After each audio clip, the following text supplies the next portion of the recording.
बनारस में एक पंडित जी गंगा के घाट पर पूजा पाठ कराते थे। घाट पर सब उन्हें चौबे चौबे जी बोलते थे। पंडित जी यजमानों का माल खा खाकर मोटे हो गए थे, इसलिए कुछ लोग उन्हें मोटे लाला भी कहते थे। पंडित जी का रोज का नियम था, सुबह उठकर स्नान ध्यान करके गंगा किनारे अपने ठिकाने पर बैठ जाते। पिंडदान, श्राद्ध आदि कराने में उन्हें महारत हासिल थी। यजमान एक बार उनके चंगुल में आ जाए तो पूरे साल भर खर्चा बातें बनाकर निकाल ही लेते थे। चौबे जी को खाने का बहुत शौक था। दोपहर को घर आते समय किसी न किसी हलवाई की दुकान पर बैठ जाते। एक दिन चौबे जी रात की आरती के बाद अपने घर जा रहे थे। रास्ते एक हलवाई की दुकान पड़ी गर्मागर्म जलेबी तली जा रही थी। हाय, क्या खुशबू आ रही है। दूध जलेबी की कम से कम आधा किलो तो मैं खा ही सकता हूँ। फिर पंडिताइन के लिए भी आधा किलो चाहिए। आइए चौबे जी, क्या हाल है? सब कुशल मंगल। महादेव के भक्त पर कभी कोई मुसीबत आ सकती है। हाँ महाराज, आप सही कह रहे हैं। लेकिन गंगा मैया तुझसे बहुत नाराज है। क्या हुआ गंगा मैया के किनारे बैठकर? मैं गंगा मैया को कैसे नाराज कर सकता हूँ? तूने पिछली बार दूध जलेबी का भोग गंगा मैया को कब लगाया था? महाराज, ये तो याद नहीं, लेकिन कच्चा दूध तो मैं रोज गंगा जी की आरती के समय चढ़ाता हूँ। तो क्या गंगा मैया हमेशा फीका दूध ही पीती रहेंगी? उनका मन मिष्ठान खाने का नहीं करता। एक काम कर, आधा किलो दूध में जलेबी डालकर बांध कर दे दे, मैं सुबह चढ़ा दूंगा। लेकिन महाराज, अभी तो ताजी बनी है। आप बैठिए, मैं अभी चढ़ा कर आता हूँ। मूर्ख आरती के बाद मां के विश्राम का समय है। मुझे दे दे, मैं कल सुबह चढ़ा दूंगा। हलवाई डर के मारे दूध जलेबी बांध कर दे देता है। एक ब्राह्मण से मुफ्त में काम करवाएगा तो नर्क में जाएगा। ला मेरी दक्षिणा। हलवाई चौबे जी को 10 रुपये देता है। इतने में आज बनारस में पान भी नहीं आता। मैं तेरी दूध जलेबी घर लेकर जाऊं, फिर रात भर बिल्ली से इसे बचाने के चक्कर में जागता रहूं। उसके बाद सुबह सवेरे लोकर गंगा जी का भोग लगाऊं। उसके बाद तेरे नाम की पूजा करूं। महाराज, क्या सेवा करूं? आधा किलो दूध में जलेबी और 100 रुपये दक्षिणा के दे।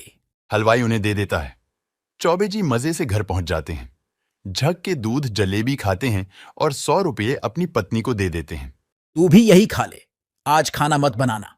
लेकिन आप तो ये गंगा मैया में चढ़ाने लाए हैं। गंगा मैया में तो इतना चढ़ावा चढ़ता है, उन्हें इस दूध जलेबी की कहां जरूरत है। तू खा ले। इसी तरह चौबे जी हर दिन कभी पान वाले की, कभी चाय वाले की, कभी हलवाई की दुकान पर जाते और अपने मतलब की खाने की चीज लेकर चलते बनते। एक दिन सभी दुकान वाले दोपहर को गंगा किनारे बैठकर धूप का आनंद ले रहे थे। सर्दी में गंगा किनारे बैठना एक अलग ही सुख था। बातों बातों में चौबे जी का जिक्र छिड़ गया। उनकी इस आदत से सभी परेशान थे। भाई, हद हो गई, इस चौबे को सबक सिखाना पड़ेगा। हाँ भाई, हमारा तो रोज का हो गया है, हमेशा कुछ न कुछ लेकर ही टलता है। भाई कुछ कर नहीं सकते, पंडित जी हैं। कहीं श्राप दे दिया तो दुकान बर्बाद हो जाएगी। अब तो गंगा मैया ही पार लगा सकती हैं। अगले दिन चौबे जी का मूंग की दाल का हलवा खाने का बड़ा मन था। चौबे जी कई दुकानों पर गए, लेकिन किसी ने हलवा नहीं बनाया था। चौबे जी बहुत परेशान हो गए।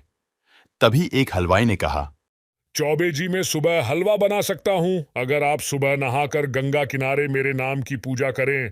लेकिन यह पूजा 5 बजे होनी चाहिए। चौबे जी खाने के लालच में मान गए, लेकिन ठंड के कारण कुछ हिचक रहे थे। अगले दिन चौबे जी गंगा पर नहाने लगे और हलवाई का इंतजार करने लगे। कुछ दूर उन्हें हलवाई नजर आया। वे ठंड में नहा रहे थे।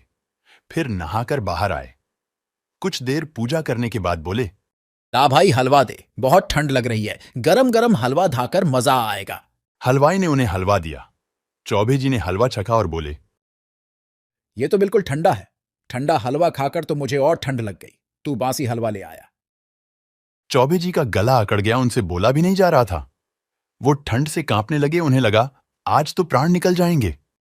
क्यों चौबे जी, आप तो रोज माँ गंगा को बासी दूध जलेबी, बासी मिठाई खिलाते हो, तब माँ को कितना कष्ट होता होगा, आज पता लगा। तभी वहां और दुकानदार आ गए जिन्हें चौबे जी ने ठगा था। मुझे आप सब माफ कर दीजिए। अब मैं कभी किसी को मूर्ख नहीं बनाऊंगा। चौबे जी फटाफट अपना सामान उठाकर घर की ओर भागे। इसलिए बच्चों, हमें यह नहीं सोचना चाहिए कि लोग मूर्ख हैं। यदि आपको वीडियो पसंद है तो कृपया इस चैनल को सब्सक्राइब करें। हम आपके लिए और भी कार्टून स्टोरी वीडियो लाएंगे। लाइक करें और कमेंट करें कि आप इन कार्टून कहानियों के बारे में क्या सोचते हैं।